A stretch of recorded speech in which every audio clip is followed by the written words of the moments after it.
Merci et bienvenue à Hebdo Santé sur Medi 1 pour le décryptage de l'actualité sanitaire. Une maladie chronique telle que l'asthme peut perturber la vie professionnelle, personnelle, familiale et sociale. Il devient alors difficile de gérer seul son quotidien. Et pourtant, on peut améliorer sa qualité de vie malgré sa maladie chronique en devenant acteur de sa santé. Donc, être capable de contrôler la maladie asthmatique. Mais comment ? Alors, vous allez certainement nous le dire, docteur Anaïs Kwasi-Yao, vous êtes pneumologue, un master d'immunoallergologie. Merci pour l'honneur que vous nous faites de répondre à nos questions. Tout le plaisir est pour moi. Alors, pouvez-vous nous dire deux petits mots sur cette spécialité? L'immunoallergologie. Oui. Alors, elle est constituée de deux spécialités. On a l'immunologie, qui est la science qui étudie l'immunité. L'immunité qui était définie anciennement par la résistance de l'organisme aux infections microbiennes, mais maintenant on parle plutôt de réaction de l'organisme à diverses substances étrangères, comme les allergènes. Et là on aboutit à l'allergologie, qui est bien évidemment la science qui étudie les maladies allergiques. Donc l'allergologie est un des versants cliniques de l'immunologie. D'où l'immunoallergologie. Merci beaucoup, docteur. Vous n'êtes pas seul sur ce plateau. Mademoiselle Lengue Sanya Laetitia Annick est également avec nous. Vous êtes décoratrice. Merci en tout cas d'avoir accepté de partager donc votre expérience de patient asthmatique. Je vous en prie. Merci beaucoup. Alors, mieux contrôler donc son asthme, docteur Kwasi-Yao. D'abord, il faut savoir que c'est une maladie non transmissible, l'asthme. Effectivement, l'asthme est une maladie non transmissible. Cependant, il faut savoir que c'est le terrain atopique de l'un ou des deux parents qui est transmis à l'enfant. D'accord? Donc, on peut avoir un ou les deux parents non asthmatiques, mais allergiques. Et leurs allergies peuvent se manifester de diverses manières. Ça peut être une dermatite atopique, qui est une maladie de la peau, une conjonctivite allergique, etc. Et l'un ou les deux parents vont transmettre ce gène de l'allergie à leur enfant, qui sera lui, asthmatique. Donc, on peut avoir... Donc, c'est un peu une maladie génétique, hein? Il y a une composante génétique, mais ce n'est pas une maladie héréditaire. D'accord? Et il faut savoir aussi que la vie du patient asthmatique est rythmée par deux périodes. On a la période de crise et la période intercritique. Donc, dans la période intercritique, le patient se sent mieux, il n'a aucun signe. Et dans la période de crise, qui se manifeste comment? La période de crise se manifeste le plus souvent au cours de la nuit ou au petit matin par une toux sèche qui a tendance à réveiller le malade. On a aussi une respiration qui est sifflante. On a des difficultés respiratoires et le malade va se plaindre d'une sensation d'oppression thoracique. Il vous dira qu'il a l'impression que sa poitrine se serre, qu'il n'arrive pas à inhaler assez d'air. Et devant ces signes, on pense directement à une crise d'asthme qui peut regresser spontanément. Donc à la fin de la crise, le malade peut se mettre à tousser et à expectorer des crachats visqueux, grisâtres, qui ressemblent à des grains de tapioca, qu'on appelle chez nous les crachats perlés de Laennec. Et aussi, la crise peut céder sous l'effet de bronchodilatateurs de courte durée d'action. C'est le salbutamol en aérosol que tous les patients asthmatiques connaissent. Et le patient qui est régulier à son traitement, qui est bien observant, il peut reconnaître les signes annonciateurs de sa crise au cours de la journée. Il peut se rendre compte qu'il y a la gorge qui gratte, il y a les yeux qui démangent, il étouffe un peu. Donc, il sait déjà qu'il aura... On parlera de ces signes annonciateurs, là, docteur Kwasi-Yao. Mais déjà, est-ce qu'il y a un examen qui permet donc de déterminer un malade asthmatique? Il faut savoir que le diagnostic de l'asthme est clinique. Devant les signes que je viens d'énumérer, on suspecte directement le diagnostic de l'asthme et on met le traitement. Mais il y a des formes atypiques. Il y a des formes où la toux est le seul symptôme. Et comme on le dit, tout ce qui siffle n'est pas de l'asthme. Donc devant ces formes atypiques, on peut être amené à faire une spirométrie, qui est un examen du souffle et qui permet de mesurer le degré d'obstruction des bronches. Et cet examen va nous permettre de confirmer le diagnostic. Mais le diagnostic de l'asthme, il est clinique. On n'a besoin d'aucun examen de confirmation. D'accord. Alors, nous allons poser la question à Laetitia qui est avec nous sur ce plateau. Mais avant, je vais vous permettre donc d'écouter deux volontaires, deux patients asthmatiques qui ont bien voulu donc partager leur expérience précisément. Comment est-ce qu'ils ont su qu'ils sont asthmatiques? Généralement, j'entends les gens dire qu'ils ont fait des crises d'asthme étant petits. Moi, c'est étant déjà grande que j'ai fait une crise d'asthme. C'est-à-dire, c'est vrai que souvent j'avais mal à la poitrine, dans les circonstances où je me suis promenée dans la poussière, où j'étais très fatiguée. Mais une fois, c'était vraiment le top. Je suis tombée malade, j'ai eu mal, j'ai eu du mal à respirer. Et j'avais même la voix qui était partie, je toussais beaucoup. Lorsque je suis allée à l'hôpital, le monsieur m'a demandé si j'étais asthmatique. Et à ma grande surprise, le médecin m'a dit, mais vous faites une crise d'asthme, madame. J'ai été très étonnée. Je suis né avec la maladie, car c'est une maladie qui est héréditaire. Bon, c'est pas facile, souvent pendant la saison pluvieuse, car la fraîcheur, on fait beaucoup la crise. Alors, Laetitia, comment est-ce que vous, à votre niveau, vous avez su que vous étiez asthmatique? Alors, à mon niveau, je suis née avec la maladie, mais les premières crises se sont passées à l'âge de 2 ans, 3 ans. Elles ont débuté par des allergies de la peau, des yeux, et après les difficultés respiratoires. À 2 ans, ça, c'est pas vos parents qui vous rapportent? Voilà, c'est les parents qui rapportent justement. D'accord. Alors, étant grande, est-ce que ces signes sont revenus? Oui, les signes reviennent à chaque fois. Donc, j'étais suivie de manière très méticuleuse par des médecins, des pédiatres avant l'âge de 15 ans, avec des traitements, des aérosols thérapies, avoir toujours un spray, signaler la crise lorsque on commence déjà à avoir des signes, c'est-à-dire la toux, les yeux qui picotent. Et comme le médecin l'a dit au début, c'est surtout pendant la nuit ou au petit matin.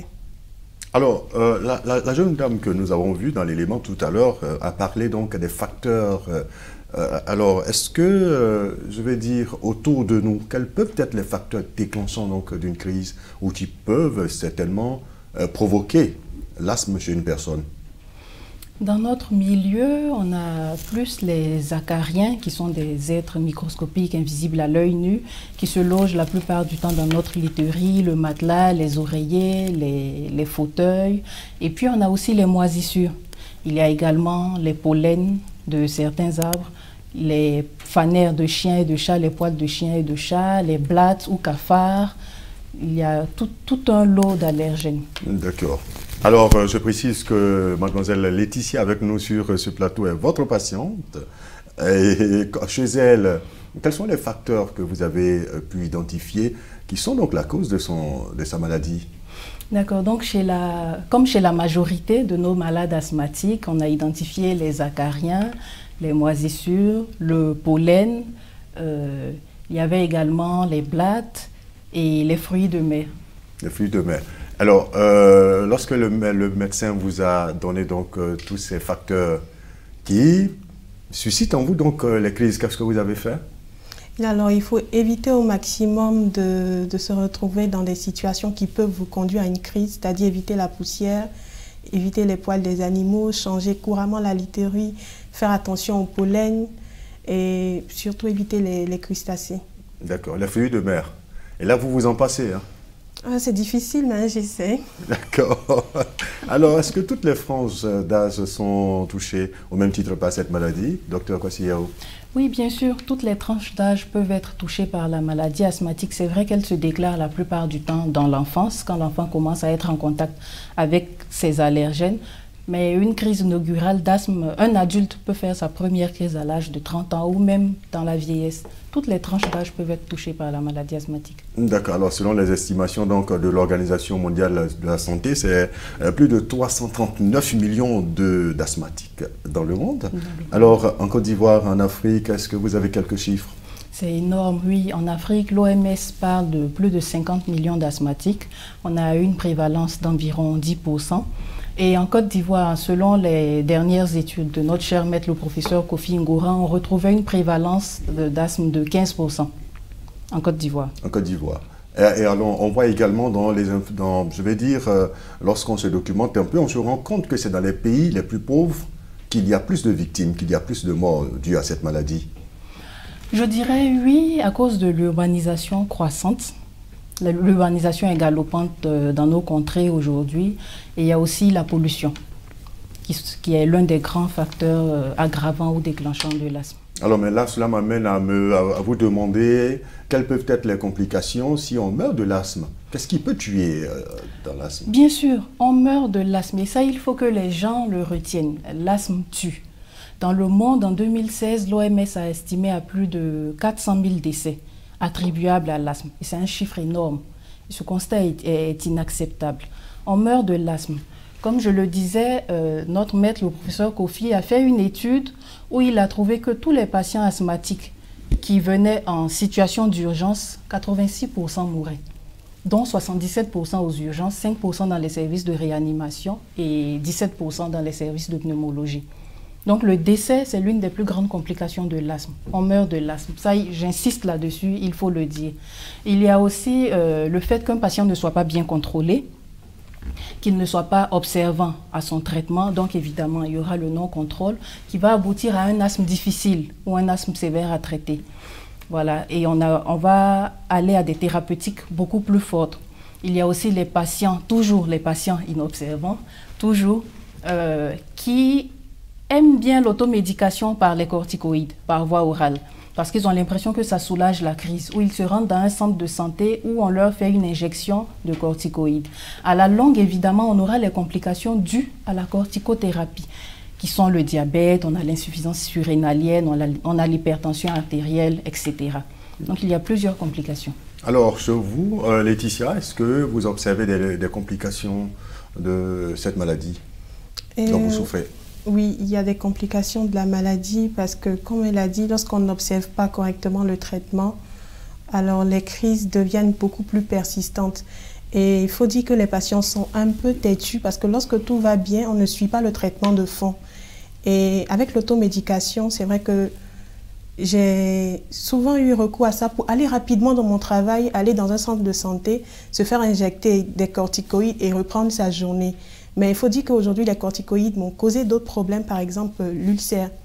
Du coup, il faut suivre correctement son traitement de fond afin d'éviter tout ce qui pourra vous mener dans une autre maladie avec les médicaments d'asthme. Alors, cela m'amène à vous demander, Dr Kwasi Yao, vous qui êtes constamment avec les malades, est-ce que vous pensez qu'on peut maîtriser l'asthme? Oui, bien sûr. On peut bien... Parce que là, on a parlé de traitement tout à l'heure. Laetitia a reconnu que lorsque le traitement est bien pris, lorsque on ne pratique pas l'automédication, les choses peuvent aller. Oui, on peut bien maîtriser l'asthme parce que l'asthme a déjà un traitement qui est bien codifié, qu'il suffit de suivre, je dirais. Et aussi, c'est vrai que l'asthme est une maladie chronique, il faut le dire. C'est une maladie chronique, elle est incurable. L'asthme ne guérit pas, on l'a à vie. Ça, il faut que les patients le sachent.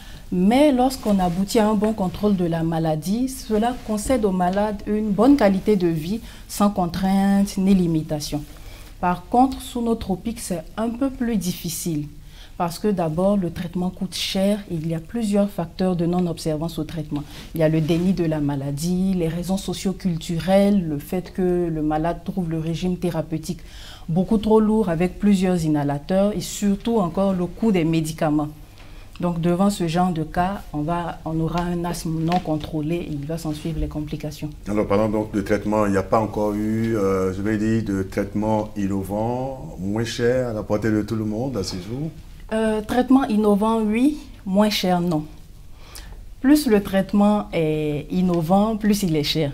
D'accord. Aujourd'hui, il faut dire que les laboratoires pharmaceutiques ont fait en sorte de combiner plusieurs molécules de médicaments en un seul inhalateur pour ne pas qu'ils se retrouvent avec plusieurs sprays, ce qui facilite la prise en charge. Et il y a aussi des thérapeutiques innovantes telles que l'immunothérapie spécifique. Il y a avec les anticorps monoclonaux chez les asthmes difficiles et sévères à traiter. On a les anti-IgE comme l'omalizumab qui est disponible ici mais qui coûte très cher. On a aussi ce qu'on appelait avant la désensibilisation allergénique qui est l'immunothérapie spécifique. On fait en sorte d'introduire de petites quantités d'allergènes au fur et à mesure dans l'organisme du patient jusqu'à ce qu'il puisse le supporter. Mais ça, c'est plus compliqué parce que pour ça, il faut que le patient soit sensibilisé à un seul allergène. Malheureusement, dans nos contrées, la plupart des patients sont polysensibilisés. Ils ont plusieurs allergènes. On a aussi la thermoplastie bronchique qui est vraiment le traitement du futur, comme on le dit. Et qui consiste à, comme je vous l'ai dit, dans l'asthme, on a une obstruction bronchique. Donc, le muscle bronchique est hypertrophié, ça gonfle, le calibre est réduit et l'air passe difficilement. Donc, dans la thermoplastie bronchique, on envoie une source de chaleur dans la bronche afin de brûler entre griffes le muscle en excès et faciliter le passage de l'air. Mais ça, ce n'est pas disponible ici et ça coûte excessivement cher, évidemment. Waouh. Mademoiselle Laetitia, dites-nous, en dehors des crises, comment se sent le malade asthmatique? En dehors des crises, le malade asthmatique se sent bien. Comme tout le monde? Comme tout le monde, il vit normalement, il n'a pas de problème, il va qu'à ses occupations. Ah bon? Oui. D'accord. Alors, vous avez parlé de qualité de vie. Est-ce que, effectivement, elle l'a dit, en dehors des crises, le malade se sent bien, mais on ne peut pas empêcher les crises. On ne peut pas empêcher les crises, ou du moins, comment prévenir ces crises et améliorer donc la qualité de vie du patient? D'accord. Votre question a plusieurs aspects. Donc, comment améliorer la qualité de vie du patient asthmatique? Cela passe nécessairement par ce qu'on appelle l'éducation thérapeutique. L'éducation thérapeutique qui consiste à sensibiliser le malade sur sa maladie, à lui faire prendre conscience de la gravité de la maladie, à reconnaître ses facteurs de risque, les facteurs déclenchant la crise, pour qu'il puisse les éviter et qu'il soit un acteur de la prise en charge de sa maladie, lui ainsi que sa famille et ou ses proches. À quel moment ça se fait, cette éducation thérapeutique? L'éducation thérapeutique se fait à chaque contact avec le malade. Chaque fois qu'on voit le malade en consultation, il faut lui faire une éducation thérapeutique. Ce qui est un peu difficile parce que c'est long et le temps pendant les consultations est limité. C'est pourquoi on préconise des écoles de l'asthme et d'allergie. Sous d'autres cieux, il y en a. Ici, il y en avait, mais je pense qu'ils ont un peu baissé les bras, je dirais. Donc, s'il y avait une école d'asthme et d'allergie, on aurait pu réunir tous les malades de façon bimensuelle ou mensuelle et mieux les éduquer à propos de leur maladie. Ils peuvent même se faire éduquer par leur père. Les malades, les anciens malades, en griffe, mieux formés aux thérapeutiques, peuvent aider ceux qui ne se retrouvent pas vraiment. Alors, ça va être intéressant. Alors, cette éducation, Laetitia, vous en avez déjà bénéficié? Avec le médecin, c'est toujours des conseils lors des consultations. Ou bien lorsqu'on retrouve une anomalie, on reste vraiment en contact avec notre médecin. Parce que la crise peut se déclencher à n'importe quel moment. Donc, il faut vraiment avoir le contact avec le médecin pour un suivi. Alors, c'est pendant ce suivi-là qu'on nous éduque par rapport à la maladie. Est-ce que le temps de la consultation suffit, Dr Kwasi Yao, pour faire de l'éducation thérapeutique du patient? Ça, il faut le dire très sincèrement, non. Le temps n'est pas suffisant pour une bonne éducation thérapeutique du patient asthmatique. Alors, vous avez parlé tout à l'heure des pairs, c'est-à-dire les malades peuvent s'éduquer entre eux-mêmes, mais qui est, selon vous, habilité à dispenser cette éducation thérapeutique? Tout le personnel de santé, le médecin, qu'il soit spécialiste ou généraliste, l'infirmier, tout le personnel de santé qui entre en contact avec un malade asthmatique doit être apte à lui faire son éducation thérapeutique. L'amélioration de votre vie au quotidien, est-ce que c'est une préoccupation pour vous, Laetitia? Oui, c'est une préoccupation. D'accord. C'est une préoccupation dans le sens où, quand j'étais plus petite, je ratais beaucoup les cours à cause des crises. Et encore là, c'est l'école. Mais lorsqu'on entame la vie active, on ne peut pas s'absenter plusieurs fois pour des raisons de crise d'asthme. Du coup, il faut améliorer son quotidien, il faut vraiment être pointilleux sur ce fait. J'ai bien envie justement de vous demander comment est-ce que vous gérez ce quotidien pour qu'il soit, je veux dire, sans crise. D'accord. Alors d'abord, j'évite tout ce qui est source d'allergie, c'est-à-dire la poussière, les pollens, les poils de chien ou chat et les fumées, comme je l'ai dit, les fumées de cigarettes, de bois. Ensuite, il faut suivre correctement son traitement de fond. Avec les sprays, il faut l'avoir toujours sur soi. Donc d'abord, c'est d'éviter tout ce qui est source d'allergie et suivre son traitement correctement. Je me dis qu'une fois que tout ça, ça se fait, ça va comme sur des roulettes. D'accord. Docteur Kwasi Yao, je reviens à vous. Alors, pour ceux qui entendent parler de l'éducation thérapeutique du patient asthmatique pour la première fois, expliquez-nous comment est-ce que ça se fait et quels sont les résultats qu'on recherche exactement. D'accord. L'éducation thérapeutique, c'est l'information, la sensibilisation du malade à propos de sa maladie. Donc, il faut lui faire comprendre que c'est une maladie chronique qui est incurable. Il l'a à vie, elle ne va pas guérir. Par contre, elle peut être bien contrôlée. Ce qui va faire que le patient peut faire plusieurs années sans faire de crise majeure. Donc déjà, il y a ça. Ensuite, comme Mademoiselle Nguessan l'a dit, il faut lui apprendre à reconnaître les facteurs de risque, tout ce qui déclenche sa crise, et ensuite à les éviter. Aussi, il faut le sensibiliser sur les médicaments. Il doit connaître les médicaments essentiels de la crise, les médicaments de fond. Il doit savoir qu'il doit avoir toujours à sa portée le médicament de sa crise, son inhalateur de secours. Il faut aussi vérifier la technique d'inhalation. À chaque consultation, on doit vérifier la technique d'inhalation parce que le patient peut être observant, il peut adhérer à son traitement et tout, mais s'il prend mal le médicament, ça ne sert à rien. Voilà. Et à la longue, on va aboutir à ce qu'on appelle le partenariat médecin-malade. Comme je l'ai dit, le malade devient un acteur de sa prise en charge.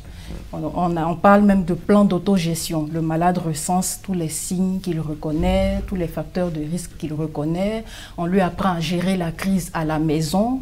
On lui apprend également à quel moment il doit se rendre à l'hôpital, etc. L'éducation thérapeutique, c'est un processus continu, c'est répété, c'est long et il y a plusieurs volets. Vous y mettez donc l'accent avec la journée mondiale de lutte contre l'asthme, oui, qui a été célébrée. Désormais, donc, vous mettez l'accent sur l'éducation thérapeutique du patient. Sur l'éducation thérapeutique. Alors, donc, ça va impliquer qui? Et le malade et Justement, le malade, le traitant. Le malade et ou la famille. On aime bien associer la famille, les proches et le médecin traitant. La famille a son rôle à jouer? Oui, la famille a son rôle à jouer. Par exemple, chez l'enfant ou l'adolescent, la famille a son rôle à jouer. Et même chez l'adulte, la famille peut avoir un rôle à jouer. Le patient peut ne pas adhérer à son traitement, il peut avoir un déni, refuser qu'il est malade et tout. Et vous pouvez vous aider de certains membres de la famille pour vous accompagner dans cette démarche afin de lui faire comprendre sa maladie. Laetitia, vous avez bénéficié du soutien de votre famille? Oui, j'ai vraiment bénéficié du soutien de la famille. Ils sont toujours là pendant les crises. Et surtout, ils veillent à ce que tous les médicaments soient toujours bien près de moi pour éviter qu'on ait une crise qui me conduise à l'hôpital. Et puis une anecdote, quand j'étais beaucoup plus petite, je ne disais jamais que la ventoline était finie.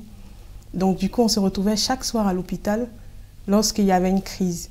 Donc au fur et à mesure, en grandissant, mon père a commencé à en acheter la ventoline beaucoup. Enfin, il en prend plusieurs et c'est dans la boîte à pharmacie. Comme ça, on n'a pas à aller très tard à l'hôpital.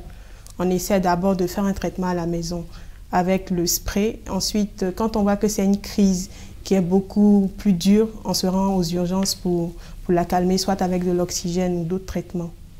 Alors, est-ce qu'avec l'éducation thérapeutique du patient, est-ce qu'on peut peut-être envisager un jour se passer donc des sprays et tout ça?